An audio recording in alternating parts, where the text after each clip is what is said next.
Hi, scrapbookers and crafters. This is Megan, and I am back today with a special little video for you.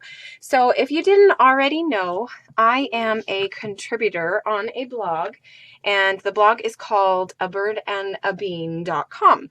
So, if you would like to go on over there and check it out, go ahead and do so. I will leave a link below in the description.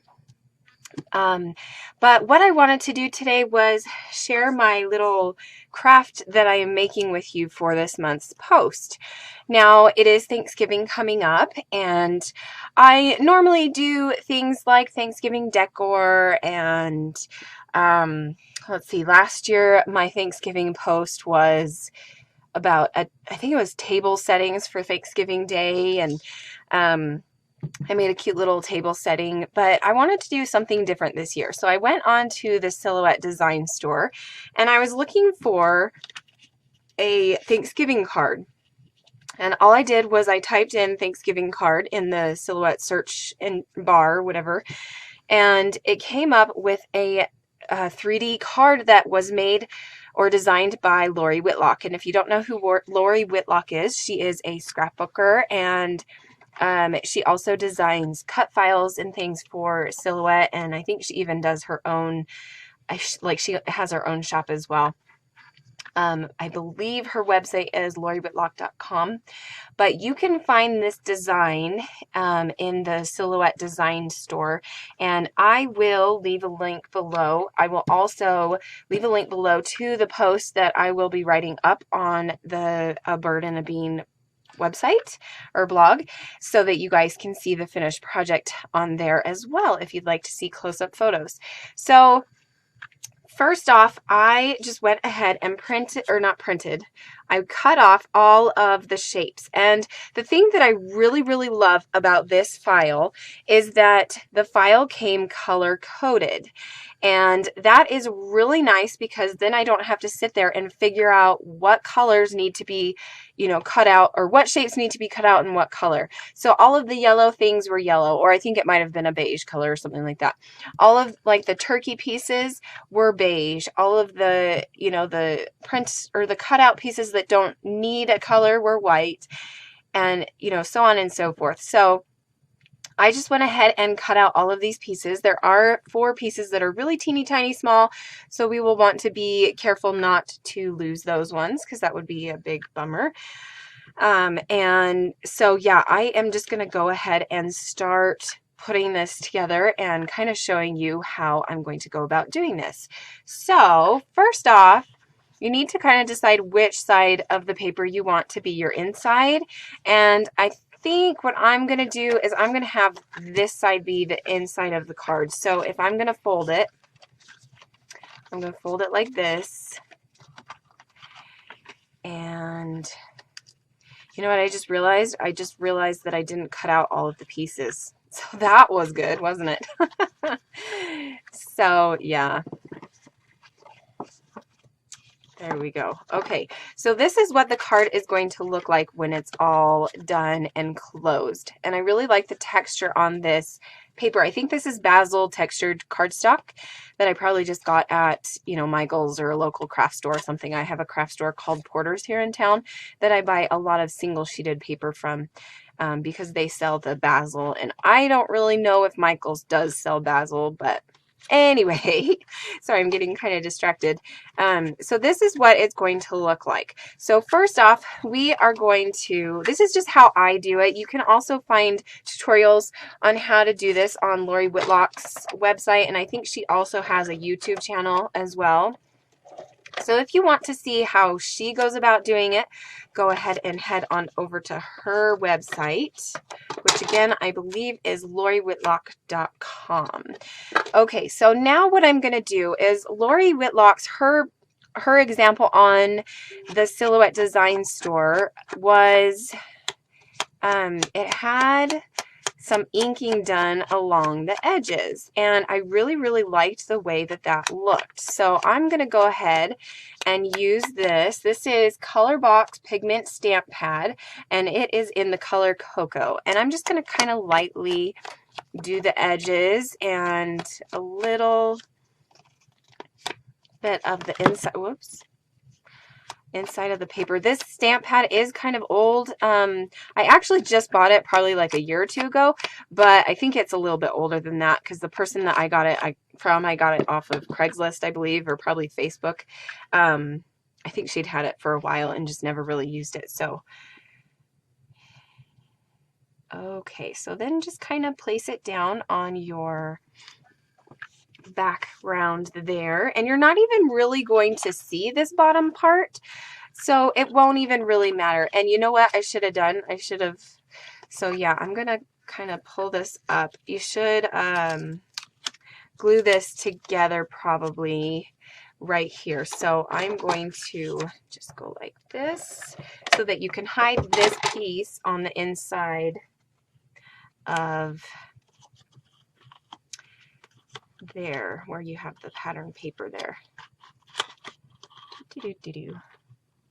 So this is the first time that I've made this box. I have actually made another 3D card for from one of her other cards, but this is the first time I've made this Thanksgiving box. So yeah, so there you go. So now you have your, you want to make sure that it's all pressed down. You have one of your background pieces on there.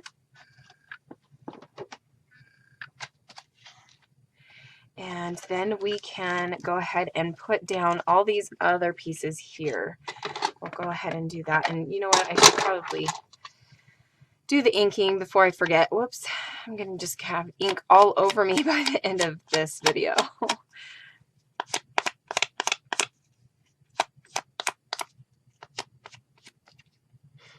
Yeah, this ink pad isn't very...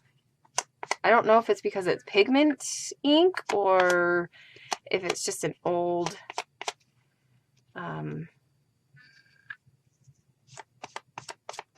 whatever it's called, ink pad. I don't really use pigment inks a whole lot. I am very new to them, and so I don't really know a whole lot about them. Usually I used like the Stampin' Up! Inks or the Close to My Heart inks, which I think are, let's see, they're water-based dye inks. So those are dye inks, which I really like using those better. I think pigment ink is the ink that stays on top and it doesn't soak into the paper. I don't really know. I always get confused between the different inks. So yeah, I'm not a professional. I'm not a pro, and I would never claim to be. I am a scrapbooker / crafter, and I just do this for fun. Okay, so here we go. Just getting these all down. One more. And this card, let's see, probably going through all the papers and the cutting and getting everything all set up, that probably took about, I don't know, 15-20 minutes, just because you do have to change the papers and, you know, set up the machine to get it all cut out and everything. And you could probably put more than one colored paper on at a time, but I don't normally do that. I just kind of like, I think it's easier to just do one cut at a time, one color, you know, cut at a time. So, you know what? I think I'm going to change this one to the middle, because I did a little bit more stamping on that one. So it looks kind of funky, and the middle one is going to get covered up. So I'm going to reinforce this.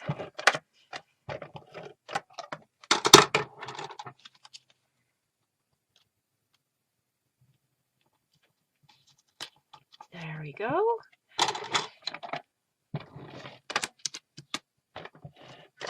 Okay, and then we can go ahead and, so there we go. I think what I will do next is I will put this little shape on here. And you could write Happy Thanksgiving in there, or you could do another cut file, or you could even use your sketch pens if you have sketch pens. I do have sketch pens. I didn't think about that before. I probably should have, because that would have been really easy to just kind of throw that design on there and then cut it out. And it would have saved me a little bit of time, because I don't have any Thanksgiving stamps. So I'm not really sure what I'm going to put in there. I don't know. Maybe I'll just write something on there or something. We will see. Okay, so now I have that all done. And in hindsight, I kind of wish I would have used a different color brown, like maybe a little bit darker color brown than the, the base, but that's okay. I mean, it looks fine. Okay, so now what we're going to do, this is the tricky part. Well, actually, you know what? I think what we'll do is let's glue all of these pieces together. So I will glue, let's see, this piece there, and then this one there. Okay. So you know what? I think I'm going to use this is just my Tombow Mono Aqua Glue. And I just have it in this fine line bottle just to make life a little bit easier. It was getting kind of clogged. And this one, I've only had it for maybe a month now, and it's really nice to use. It is kind of hard to push it out. I don't know why, because there is air in the bottle, and so I don't know why it's being so difficult, but yeah, if you guys have any tips on how to better use your fine line applicator bottle, I would love to hear them. This one is the standard tip bottle. So the tip is a little bit thicker. I also have one of the thin ones. It's called the fine tip bottle. And that one is a lot smaller. And I don't actually use that one a whole lot. It's got my glossy accents in it. And I don't really use my glossy accents. I used it a lot when I first bought them, and then I just kind of stopped because I realized that if I used it on projects like this and then you got the glue coming out the sides, like, it just kind of came out the sides, you probably couldn't tell, and you're using it on a scrapbooking page, you'll be able to see the glue because it's glossy. So I kind of stopped using it so much. Okay, so now we're going to glue on the green stem. Maybe. Okay, there we go. Let's see, I think this one goes over here.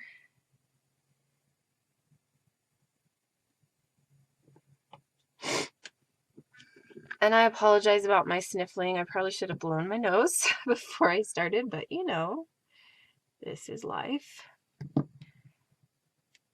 I still have, oh, you know what? I did that the wrong way. I guess I can turn it upside down. I still have a cold and just not feeling very good at all. But, we're moms, we're crafters, we're busy, so gotta keep going. Okay, so that is done. Then I will move on to this cutesy little one, and I don't want to lose those little pieces. So, okay, we'll scoot these out of the way. So here, you know what, I think I'm going to close that up too. Oops, almost lost that little nose on there. Okay, so here I'm just going to use this glue pen again, or fine line bottle, I mean, not glue pen.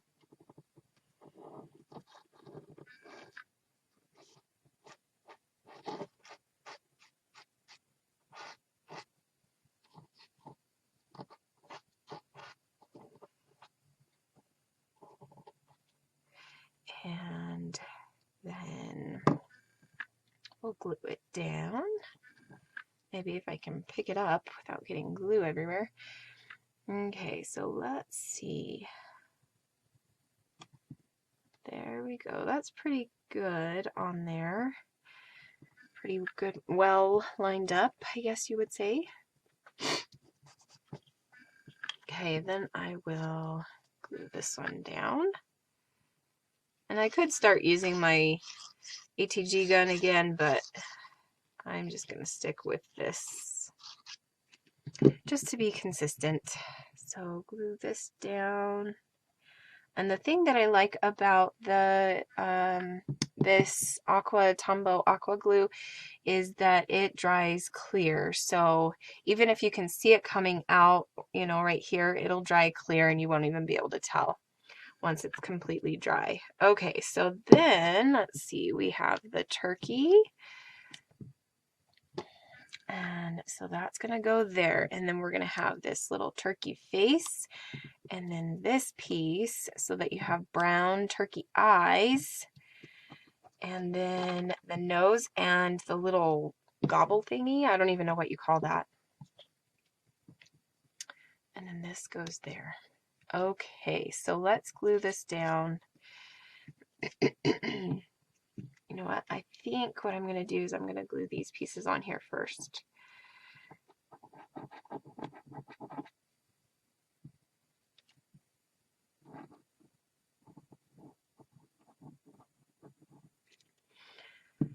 Okay, so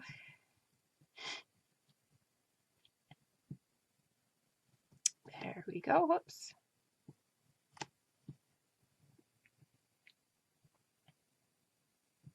And then that also gives your turkey face a little bit of dimension, so that's kind of fun. Okay. I hope I did that right.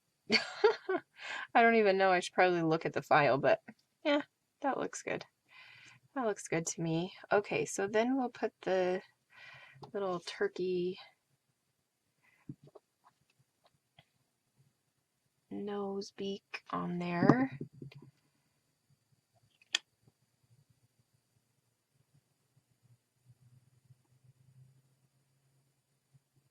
And then the little filigree thingy. Filigree. I'm just crazy, sorry. My dog is like, why? Why can't we go play?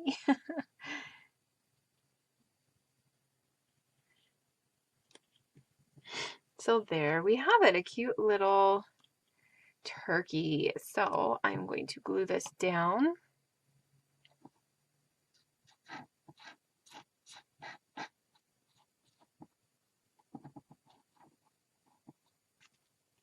I don't think I'm going to bother gluing the head down. I don't know, maybe I will in a minute. But yeah, I think I will. I just didn't want to have to get glue all over everything. Excuse me.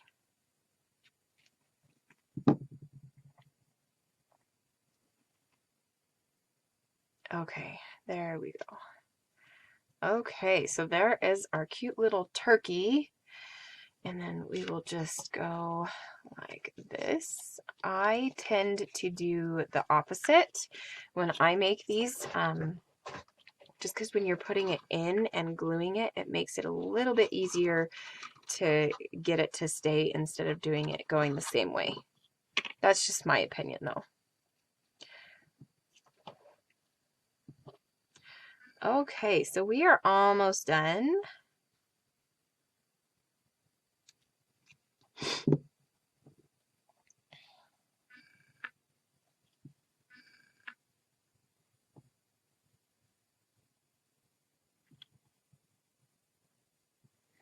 And let's see, I don't remember what order these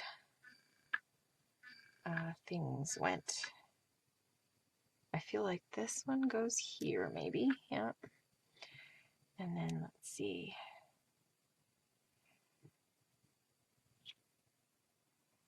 I think this one goes over here. And then this one goes here. Okay, so yeah. Let's glue these down. And for a lot of these little pieces, I just used scrap pieces of paper that I have that just are sitting around collecting dust. So that's what's kind of nice about little projects like this, little cards and things, is that you can use up those scrap pieces of paper that probably are just sitting around in your room. I don't tend to use scraps of paper. I keep them I keep all of my scraps, and so much so that lately I'm just like, forget it. If it's, you know, something that I probably will never use, I'm just going to throw it in the trash. And it kind of drives me crazy, but at the same time, you just kind of have to get over it because you just can't keep every little scrap. Okay, so the last little piece here. And I apologize, I know this video is going to be really long, but I just wanted to do it in real time so that you guys could see, you know, how I was really doing it and not speed it up so much. So this piece is going to go glued right here in the front, but I think what I'm going to do is that's going to be the last piece that I'm going to glue in there. So I'm not going to use my liquid glue for this. It might be, actually, it might be easier. I fear that it won't dry quickly enough. So yeah, I'm just going to use my ATG gun. So what I do is I glue the one side and then I glue the other side. And then sorry buddy, I keep throwing things down and Max keeps getting scared. And then I will put this in here and, oh, you know what? I think you kind of have to, let's see. Sorry, I was holding it closer to me. Okay, so let's take that off because that is not going to stick very well. Okay, so what you do is you go like this and you put it in there. And I usually put the last piece right close, as close to the back as I can. And then you close it up and go like this and get that other side to stick. And then it'll be perfect. And you don't have to sit there and figure out where it needs to go. Because as you could tell, it was kind of buckling when I first did it. But now it's not buckling at all. And you have this cute little turkey card there. So yeah, I really like these cards. When I got my first 3D card from the Silhouette store, I was kind of like, I don't know if I'm gonna like these, and I don't even remember. I think it was a spring card that I made back in the spring. I did it for the SNL design team, and so I can try to remember to leave a link to that card because I do have a video on how I made that card as well. So there we go. We've got it all. There we go. So there's that. You've got both of your figures in there. And then this one you can just glue to the front there.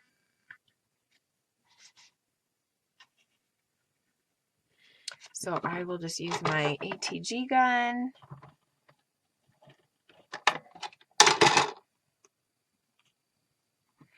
And glue this in there. And we are all done. You can add a little pattern down here if you want to.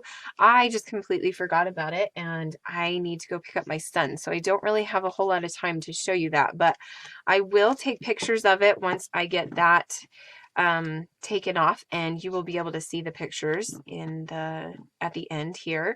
And I will also do a little stamp sentiment or something there, maybe like happy fall or something like that I could do, because happy fall would be won't take up as much room as happy Thanksgiving would. So yeah, that is my cute little card here. You can see this. Let's see if I can. A cute little turkey, and then sorry, I'm really bad at getting things in camera when I'm trying to, there we go. Okay, so then the next card is the pumpkins, and then the leaves and the pumpkins. And then here is that little card there, and then the side cards.